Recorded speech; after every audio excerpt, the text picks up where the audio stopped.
Now we continue to get more reaction to the Western Cape's cabinet reshuffle. David Mania will replace Debbie Schaefer as Education MEC. For more reaction, I'm joined by Muhammad Khalid Sayed, who is a member of the Western Cape Provincial Parliament for the ANC. Mr. Sayed, a pleasure to have you on the program this afternoon. Firstly, David Mania replaces Debbie Schaefer as the province's Education MEC after she resigned on Thursday. Firstly, let's hear from you on your take on Schaefer's tenure and what this new transition means. Thank you very much for having me, and my greetings to the viewers of Newzroom Afrika. Look, we know that the MEC, or the former MEC now, Schaefer, stated that she's leaving the position because she's taking up a job opportunity in the United Kingdom. We wish her all the best. We wish her well, and we also thank her.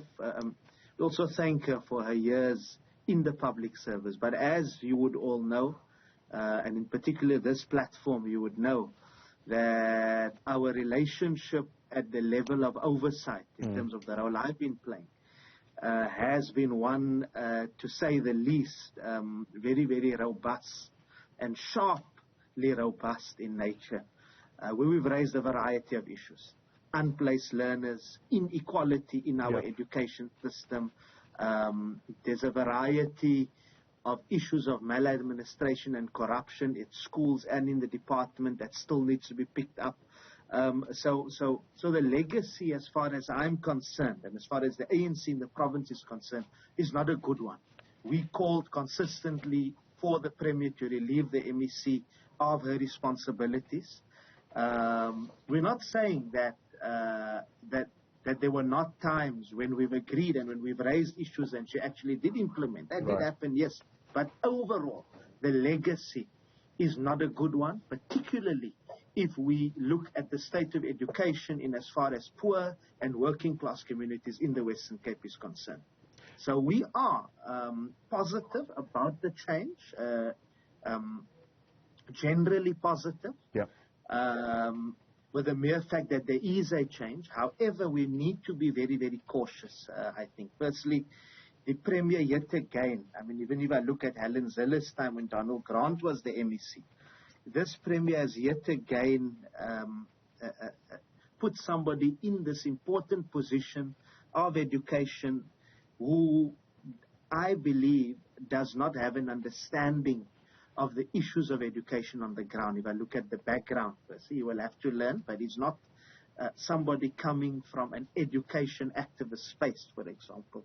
Also, the roots of the incoming MEC, in terms of when he was in the office of Tony Leon in the DA, in terms of being a finance shadow minister, and his position which he's had now as finance MEC, has, in a sense for us, shown that he's been very clinical in promoting the DA's open opportunity ideological posture, which in our view reduces the role of the state in fundamentally dealing with social inequalities, and education is one of them. So, so we would like to warn him and actually to advise him not to be straitjacketed in following a narrow DA ideological outlook, because that will have devastating impact in our province.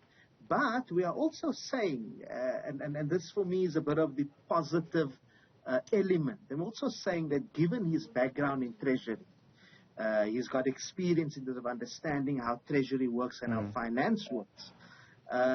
There's a technical understanding that he's got, which we are calling upon him to use to actually deal with some of the systemic management issues in the department. For example, there's the PPE procurement scandal, where the SIU has implicated officials for maladministration and corruption. He must act on that.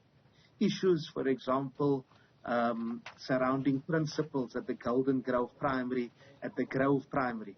His predecessor swept that under the carpet. Those issues must be dealt with, given his background.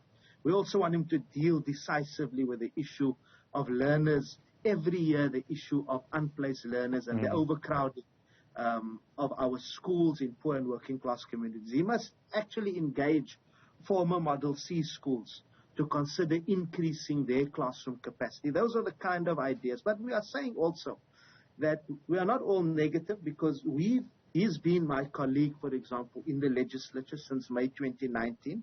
And from the engagements we have had with him in his capacity as the finance, as the person heading finance and economic opportunities and tourism, we have found that at least in engagements in the House and inside of some committees, his posture has been one where he's willing to engage. He has shown that he's been able to engage. So we're hoping that he will take that in, and that will also hopefully contrast from what we experienced during the time of the predecessor. We want him to actually take on board the critical perspectives that are coming from all role players in the sector, whether it be teachers, whether it be parents, whether it be learners, whether it be community activists on the ground. We want him to be open to listening and taking those perspectives in. It's difficult to tell whether he will do that, but we are fairly positive for now, given that in the chamber at least, where we do interact in the legislature, he hasn't really been just closing the door to engagement so far. So, Muhammad, it sounds to me like you are cautiously welcoming this new appointment while also giving a lot of advice. But in just under a minute, I also want you to touch on other factors that might be affecting the education sector in the province. There is a massive migration of people to parts of Gauteng as well as the Western Cape, a forecast in the coming years, which will require it to rapidly scale up its service. What impact do you think this will have on education in the province in under a minute?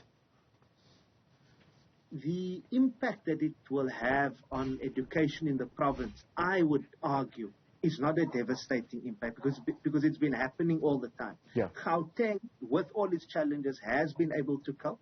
We've received actually a budget increase from national government to deal with that. It's about how you manage. Hence, I'm saying he needs to provide political leadership to change the management style of education.